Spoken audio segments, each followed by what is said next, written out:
All right. Good evening, everyone. Welcome to the first episode of the Fourth and Short podcast. During the basketball season, we decided that we would do a podcast called the And One podcast, sponsored by the Wisconsin River Officials Association. And tonight I'm with my co-host, Cole McDonald, and I'll let Cole maybe introduce himself a little bit here shortly. But Cole and I talked briefly about doing a podcast for football, and we thought it'd be a great idea. Football is kind of a short season, so that's why we're coming to you on July 25th for the first episode instead of August, because before we know it, football is going to be here and Friday night lights are going to be upon us. So our first episode is going to be on crew resource management.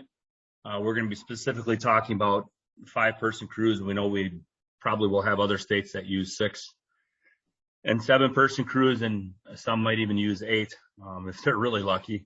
But we want to specifically focus on the 5-person crew and how we use everybody on the crew to the best of their ability, including the referee, the umpire, the 2 wing officials, and the back judge. I'm super excited to have John Doden with us tonight. John's hails from Wisconsin. I'll let John talk a little bit about himself. Cole, if you want to jump in and just maybe share a little bit about your background, and congrats on the MFOA has been really good to you. You got on a football crew for Division III college. Congrats. Yeah, thanks, Brian. Super glad to be part of this podcast, guys. Crazy that it's almost football season. Feel like we just ended basketball yesterday, but really excited to get started in college football. Just so you guys know, also from Wisconsin, southwest corner and little old Darlington. Been part of the Wisconsin River Officials Association for a couple of years now. Really learned a lot and have grown as an official. On my high school crew, I am moving to line judge this year from umpire. And on my college crew, I'm actually going to be the umpire. So a couple new positions to learn, and really looking forward to talking with you tonight. Is it true, Cole, that Lafayette County does not have a single stoplight? We are very proud to be the only county in the state without a stoplight. We've also got more cows than people, so that's kind of our claim to fame. Well, thanks for doing this with me, Cole. This is going to be great, and we're super excited to have John with us, like we said. And John, why don't you tell us a little bit about yourself and share your background and your journey to officiating and what you do in your real life too. Yeah, sounds good. Thanks for having me, guys. I certainly appreciate it. John Doden, and I got started in football officiating a long time ago, believe it or not. Before I went off to college, I was officiating football. I think just at the 6th, 7th grade level, I did some games, officiated some games, and I got registered with the WIAA. But I actually officiated some games when I was a senior in high school. That's when I actually started. I didn't do too much. Probably a handful of games, maybe a little bit more. But graduated high school, left for college, went to UW-Madison, and then I took a break from officiating football. But once I graduated from UW-Madison in 2004, and that would be the fall of 2004, I came back to the Appleton area, and that following fall, 2005, is when I started officiating football again at the lower level, freshman JV, and I was also had a full varsity schedule as well back in 2005. Started off with officiating football with my dad. My dad, Jim Doden, officiated, umpired basketball, baseball, football. Oh man, he doesn't do it anymore, but I think baseball, he was pretty close to 50 years. So he had, lots and lots of experience when I Started on his varsity crew in 2005, but he was the crew chief. He was the white hat. Back in 2005, I was the line judge, and learned a lot. I really did love officiating with my dad. Got pretty lucky that first year. We actually had a state tournament game, championship game in 2005. So I don't know if I should have been out there on the field at that time, it being my first kind of full year, but pretty exciting. We had the Division I championship game too. I believe it was Wisconsin Rapids and Racine Park. And if you guys remember, there was a good running back on Racine Park. His name was John Clay. Oh, John Clay. Okay. John Clay. I remember John Clay.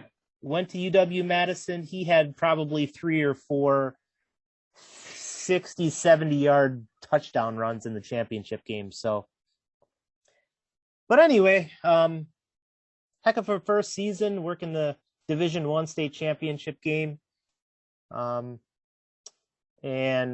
went on from there. Worked, I think, another 8 or 9 years with my dad. I think in 2013, I took over as the white hat, the crew chief. He was still the crew chief, but I was the white hat. He moved to the umpire position. Our umpire retired, and one year in there, we had another state tournament championship game. And after that one, he retired, and I took over as crew chief, white hat. And then we are also fortunate to have a state championship game in 2019, right before COVID hit. So yeah, I remember that because we were there that year too. I remember watching your game, and your mom, doesn't your mom officiate volleyball too? Yes. Yeah, so she's got to be pretty close to 50 years doing that. It's in your family. You got it. Big time. So that's my high school, and I do college as well. I'm on Pat Miles' Division III college crew. I think I've been doing that since 2015, maybe 2014. Maybe 2014 I was on the supplemental list for 1 year, but had officiated 5 or 6 Division III college games. The next year I was put onto Pat Miles' crew, and I've been working with his crew ever since. Lucky enough to work a Division III playoff game, I think in 2017. I believe Trine University. That's where we had our game, Trine University. Nice. Horrible weather. That's all I remember. Well, Trine University is in Indiana, but pretty cool. And we have a pretty good schedule this year. I'm looking forward to this college year as well. So hopefully it all goes well. And for profession, I am a educator. I'm a teacher in the Appleton area school district. I actually teach at a virtual school called Wisconsin Connections Academy. It's a charter school within the Appleton district, but all virtual. And I've been at WCA, Wisconsin Connections Academy, for quite a while now. I think this might be my 14th or 15th year, this upcoming school year. So I've been there a while, and I've really enjoyed it. So profession is an educator.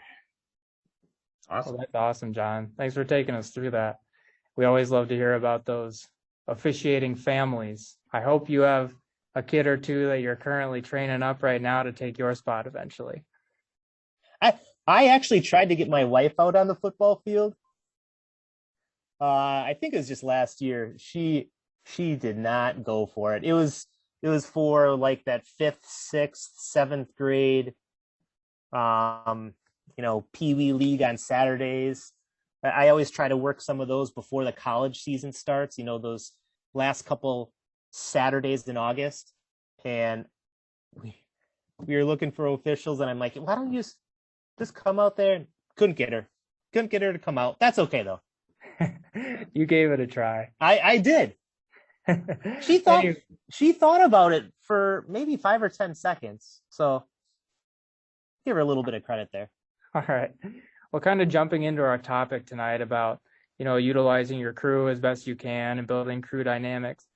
As the white hat of your crew, how do you guys utilize all your members to kind of create that strong sense of belonging with everyone? How do you do that? Well, first of all, that's crucial. That, all of the crew members feel that belonging to the group. I think at least on my crew, each individual guy on the crew brings their own unique perspective. For example, guy on my crew I've been working with for a long time now. His name is Steve Liddell. Great guy. And he's actually on the college crew, Pat Miles college crew. Steve, I'm sure you guys know people like this. Steve has the gift of gab.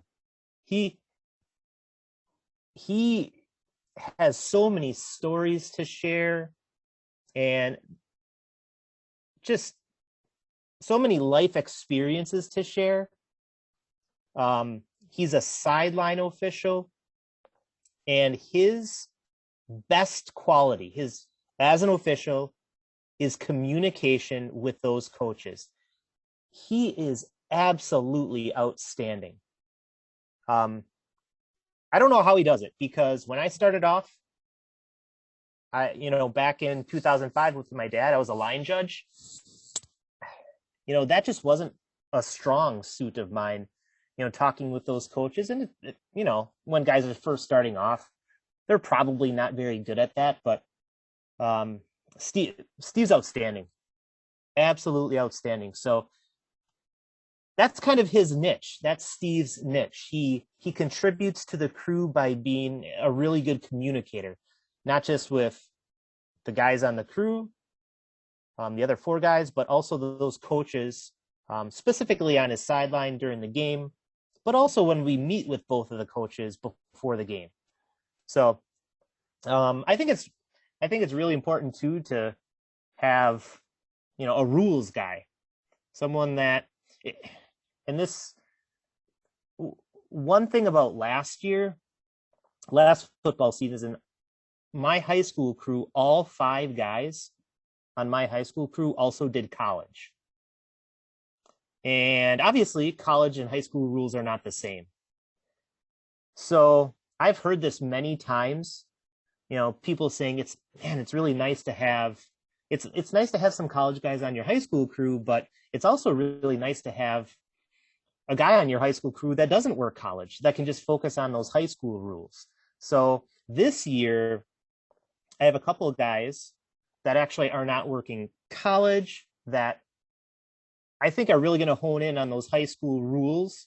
And that's going to be kind of their job. Maybe making a quiz for a pregame, but really knowing the high school rules and, teaching us college guys some of the high school rules that we may get mixed up from time to time. So always nice to have 1 or 2 guys that are really strong at rules, and you can always ask them a question, or they always bring up different play scenarios, different rules as well. So really crucial that everyone feels as part of the crew, that's for sure. Yeah, I know it's something that, as a white hat myself, I stress that. I mean, I try to bring everybody into the fold by giving everyone some kind of a responsibility. Somebody manages the radios, makes sure they're charged. We have a crew bag. We have somebody that manages the schedule.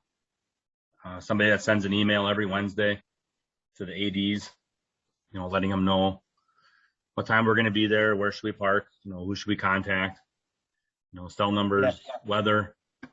Yeah, Brian, I do that. I do a lot of that stuff just because I like to do it. Monday morning is when I send out that, right when I wake up, I prepare the email the night before, Sunday night. And right when I wake up on Monday morning, or at least before I go to work, I send that email to the AD. I always have 4 or 5 specific questions. I let the AD know when we're going to show up at the school. I also let the AD know how many cars will be coming. Yeah, we do the same thing. Yep. I ask who's going to be meeting us when we arrive, who's going to show us to our locker room. And then I ask who's going to be meeting us at halftime to escort us, wherever we may go, in a shed, back into the school, some other location around the field. Who's going to be meeting us after the game. Usually it's the same person, but there are times where it could be a different person. I always ask, is the game being televised? I ask, will I have a microphone? Yep. I ask if I probably don't need to ask this question anymore, but I ask if the field is turf or grass. Most locations, we know what they are now, but you never know. During the summer, a school might put in a turf field. So then you don't have to bring the bad shoes. Yeah, we always ask who the clock operator is, so we have their name. Yep. So when we talk to them, we know their first name. Yep. So Yeah. Monday morning, right away, Monday morning is when I send that email out to the AD. I used to do phone calls, but that was a while back now. Now I do emails. So Yeah, everybody's accessible to yeah. text messages and email for sure. Yep. Those are all great. And we have somebody do a scouting report and go on with sports and just see like what the tendencies of the teams are, and if they're a running team, or if they run RPO, potentially run RPOs, or they're in shotgun, pistol. Just stuff to get everybody busy, keep everybody in the fold. Anything that you guys do that might be different? Cole, I know you're a relatively new crew. Yeah, I think one of the things we tried to do as a crew was we have a crew meeting every Wednesday night, just like a quick Zoom. We have someone make a little 5-question quiz that we all go over together. And we also kind of, especially in the middle of the season, we like to talk about things we did well during the last game, things we could improve on. After we've had kind of a few days to process, watch our film, see if we liked our calls, if we thought they were good calls. So those are just a couple more things that we do. Those are great. And speaking, you brought up something really important, Cole, and I just think back to when I got hired in college basketball back in the late 90s. You couldn't get game film. And then we could get game film, and it was VHS. And I remember being given 2 VHS tapes at the WIAC meeting. Mark Braden was the supervisor of officials for women's basketball. And he'd hand you 2 VHS tapes, and he'd say, okay, whatever 2 games you pick, give these to the coaches, and the coaches have specific instructions to send these back to the officials as quickly as possible. Well, quickly was like maybe 10 days. So 10 days later, you'd get your, UWSP versus UW River Falls game. And now fast forward, we have Huddle, we have Synergy, we have RefQuest. We have everything at our fingertips.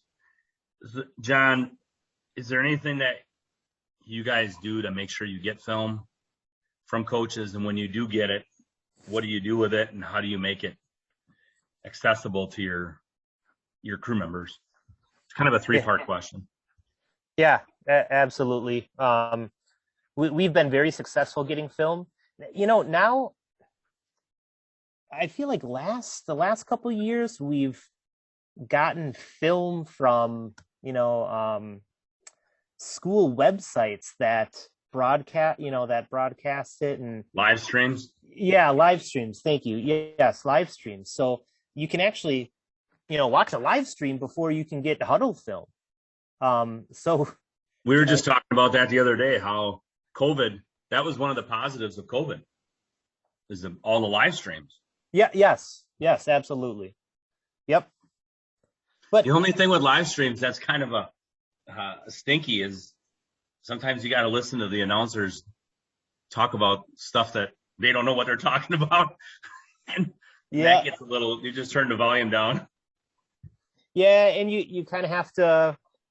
You can't skip from one play to the next. It's not edited for you, but we have used that.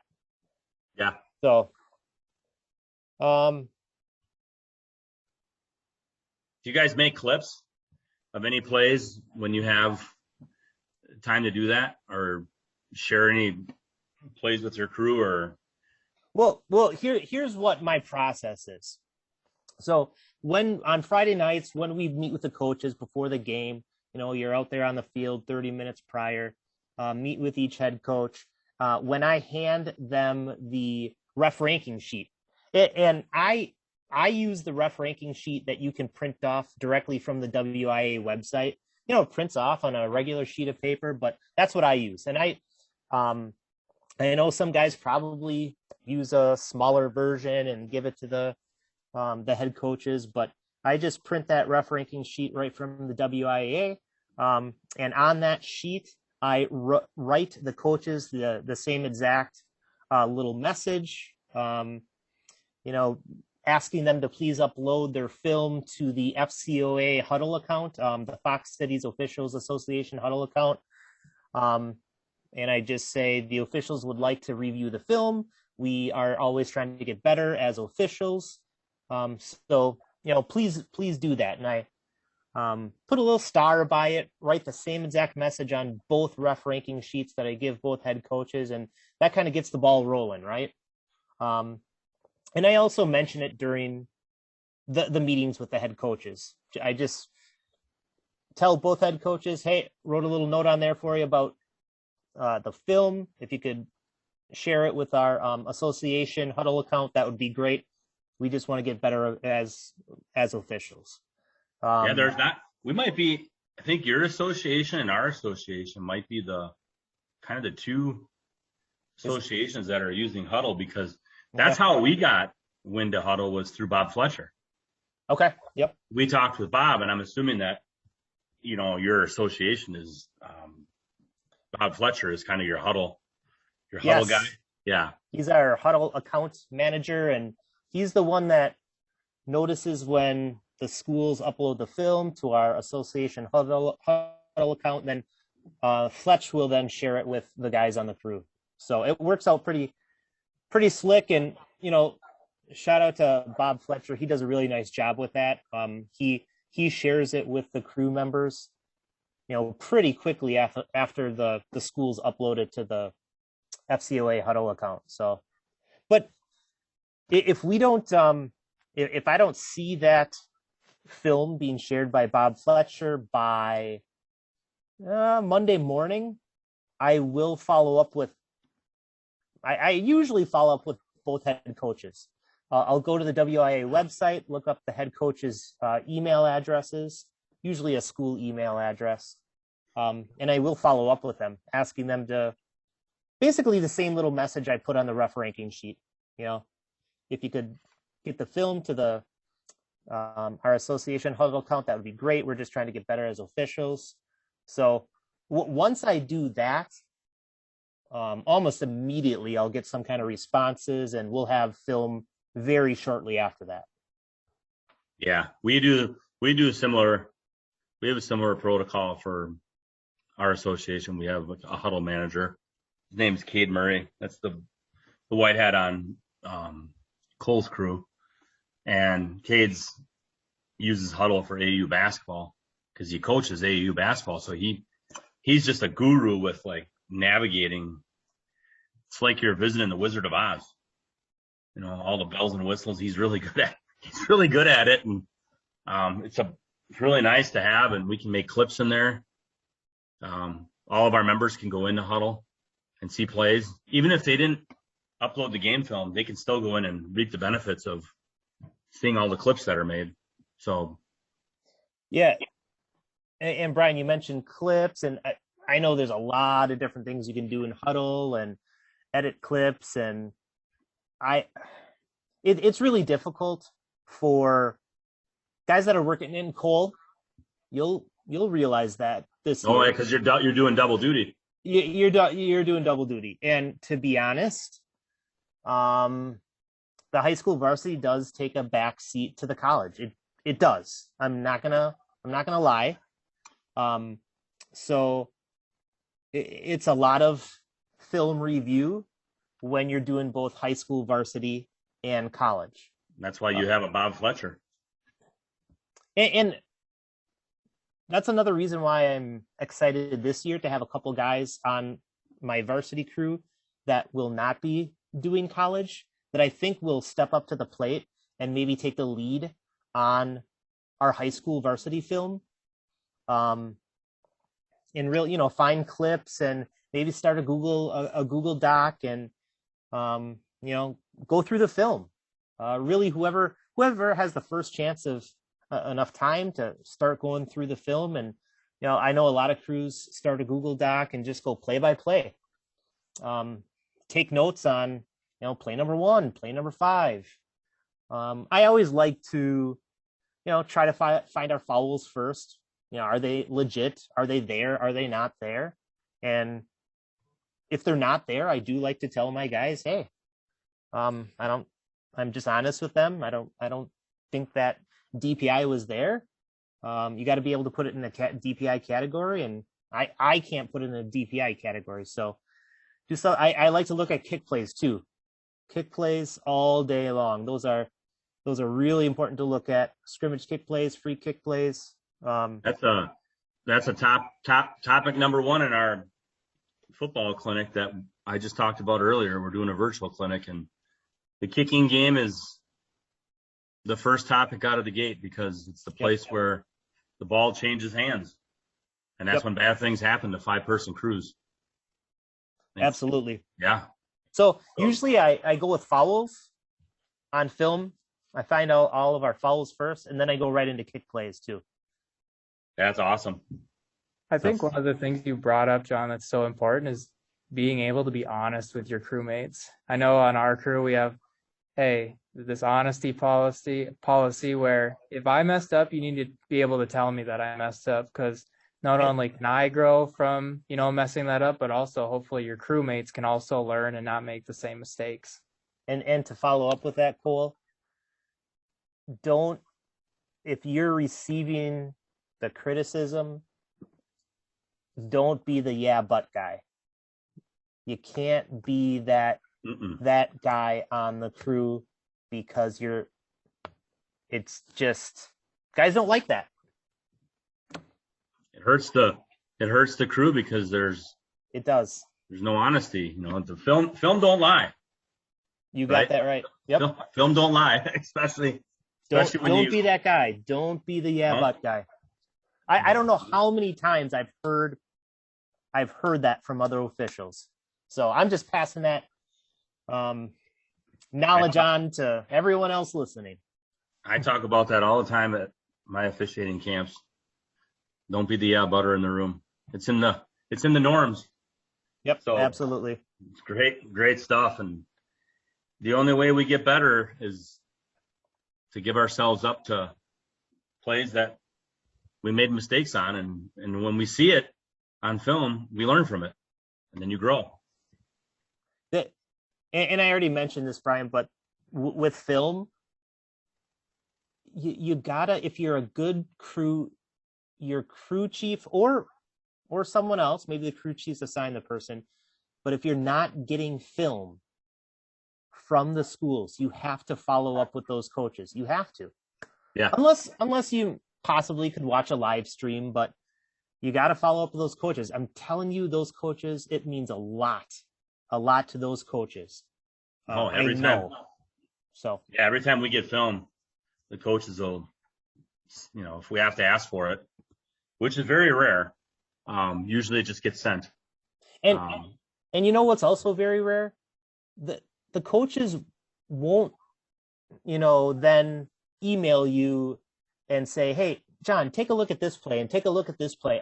I have very rarely have ever gotten that back from coaches. Maybe they know you're going to look at it. Maybe once or twice, a coach will say, hey, John, take a look. If you get the chance, take a look at play number 34, and let me know what you think. but I've been doing this for a long time, and maybe once or twice I've gotten that. So you're not, if you're afraid you're going to get something like that from a coach, in my experience, I have not gotten that much at all. Like I said, maybe once or twice.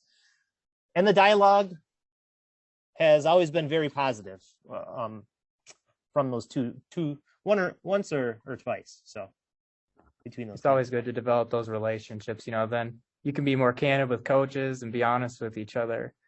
After we get the film, I think the most important next step is, how do we change for the next game? And one of the ways that we talked about before we got on the air was, how do we use our radios? What are our expectations about communication on the field? John, can you take us through your expectations for your crew and your philosophy for how you use communication on the field? Yeah, I like I mentioned, my wing officials definitely had to be good communicators with those coaches. That's critical. That's very key. And luckily I have a couple very good officials on the wings, on my varsity crew. So, but expectations are pretty much the same for everyone. Me personally, as crew chief, as white hat, obviously I'm the one announcing the fouls, the penalties. So I'm going to kind of narrow this down to one huge or very important way to communicate to me out on the football field is when you have a foul, and how you then bring that foul to me. And I always say to my guys, and Brian, I'm not sure how, and Cole, I'm sure you guys have heard this before, but I always say, come to me with a foul and tell it to me as if you were announcing the foul yourself, as if you had the mic and you're standing at the 50-yard line at Camp Randall, and you're going to open up the mic and you're going to announce it to everyone. So, yeah, I say that every single year. I feel like I say that maybe before every single game. Unfortunately, I don't always get that from some of my guys the way I would like to, just because I think they're in the heat of the moment. They're nervous. I don't know what it is. But as crew chief, as white hat, I need to know those fouls. Say the foul to me as if you're announcing it, as if you have the microphone. Holding, offense, 10-yard penalty, replay first down. That's exactly what I want. I want offense, I want defense, I want kicking team, I want receiving team. Obviously, I don't want colors, jersey colors or anything like that. Sometimes I still get that. Believe me, sometimes I do. So, yeah, and communication also. I know everyone is using radios nowadays, and I'm just going to give a piece of advice maybe to the older guys out there. Embrace the radios, embrace them. Find a earpiece that you like, that is comfortable for you, that you're going to be able to use week after week. I know there's some guys out there that don't like having an earpiece inside their ear and it feels uncomfortable, but embrace it. Radios are a great way to communicate with all 5 guys on the crew, or possibly more guys. And use it to your advantage. Use those radios to your advantage. Obviously, if you have a call on one side of the field, you got to get that information over to the other side. The radios is the way to go nowadays. Absolutely. We use it to help us with potential ineligibles, covered receivers, somebody who's been covered up by another player. I use my back judge exclusively to help me with winding the clock. or whether it's, a dead clock or a live clock after a foul where I get absorbed in the foul, the back judge will be looking right at me and he's already telling me like, Brian, the clock's going to wind. Okay. Thank you. Perfect. I knew it was going to wind, but thank you for helping, because sometimes I'll just look at him and he'll be telling me. And it's almost like it's a dance. When you get good at it, you just feel like just second nature. Yeah, it's second nature. One other thing with radios, just keep it professional, because you never know who could be listening, who could be on that same channel. It happened to us this year in a playoff game. Did it? That's one of the reasons why we moved. It's one of the reasons why we moved to new radios was we got closed circuit ones now that we can squawk and adjust out anybody we don't want to be on there. Somebody had a Midland radio that was similar to ours, and they were listening in, and we had to keep changing channels every quarter. Yeah, you don't want to be doing that during the game. That's kind of tough. So it doesn't happen a lot, but right, it was annoying, is what it was. Yeah, keep it professional with the radios, that's for sure. And we talk about a quote that we kind of live by when we get out on the field. And Cole, this quote because you've heard me say it a lot. What we permit, we promote. And we have to have high standards for, the culture and the climate that we permit on the sidelines. Because let's face it, the wing officials, that's a huge. It's like you're managing all those behaviors, and everyone's excited and emotional, and you got to be able to sort through the minor little stuff and find the big stuff, that the granny moments. That's what I always call them. I'm telling you, those wing officials are key. Oh. They are, because Brian, I'm sure you would agree with me. Being a white hat official, kind of in the middle of the field, I don't hear a lot. I don't hear a lot from coaches. Sure, every now and then I can hear a coach yelling and about some call or some non-call, but I don't hear as much as those wing officials do. I know that for sure.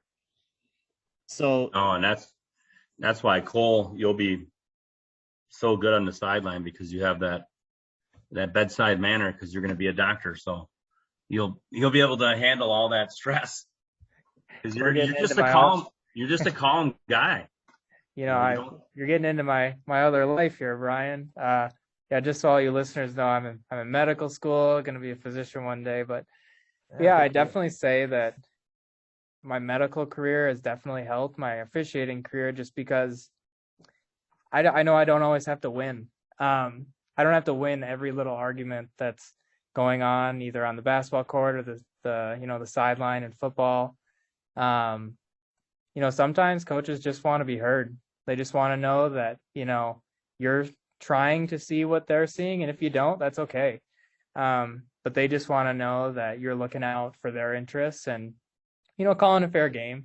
But yeah, definitely my career is kind of going the same path where, try to talk people down, right? Try to talk them down, get them to work together. If you can have wing officials that can do that, ooh boy, you're gonna have a nice smooth game, I guarantee you. I think we had some great conversations about our topic, which was, crew resource management.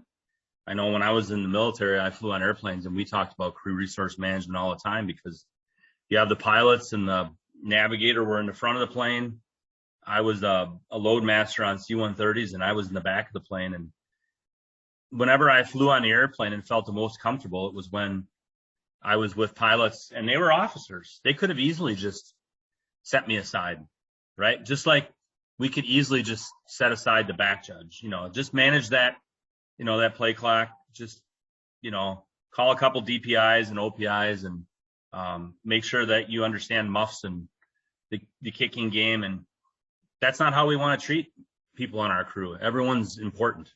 I was just as important in the back of the airplane as those officers who were flying the airplane and making sure that a number of takeoffs equals number of landings, right? I mean, that's the only equation for a pilot. If it's anything other than that, we got problems.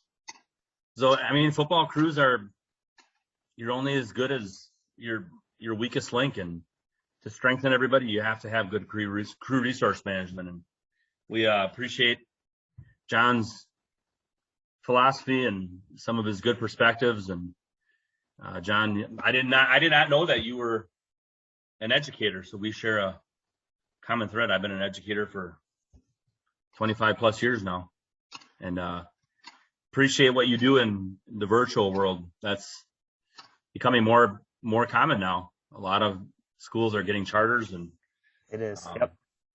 You know, I'm very familiar with the Wisconsin Virtual Academy, and Medford has a big academy, and McFarland has one, and I knew Appleton had one, and now I know that you're a part of that. And good luck to your football crew, and good luck to you. Thank you. Good luck to you guys as well. Yeah, Cole, congrats again on college officiating. That's awesome. And moving to the sideline for high school football. Cool. How old are you? I'm 26. Yeah. I wish I would have gotten to college officiating when I was your age, because I'm 40, about to be 41, and like I said, I think I started in 2014 or 2015. So you guys want to quit it now with the age thing? Cole's in his 20s, and John's in his 40s, and I'm in my 50s. I saw a quote yesterday that age is not the deciding factor; it's energy. I believe that. I thought that was so cool, and obviously the three of us have a ton of energy, so we're doing just fine. I agree. So, well, thanks John, thanks for coming on, John. We really appreciate all your perspective, and best of luck to your crew this year. No problem, guys. Thanks for having me. Hopefully I did a good job, and I appreciate you having me. Thanks. Yeah, next episode we'll have Cameron Bump, another high school football official from the northwest part of the state, and Cameron's also a collegiate Division III official in the MFOA, and we're going to be talking about tips and tricks for OPI and DPI. So everyone have a great night. Thanks for joining us tonight for the first episode of the Fourth and Short podcast. Have a great season. Thanks, guys.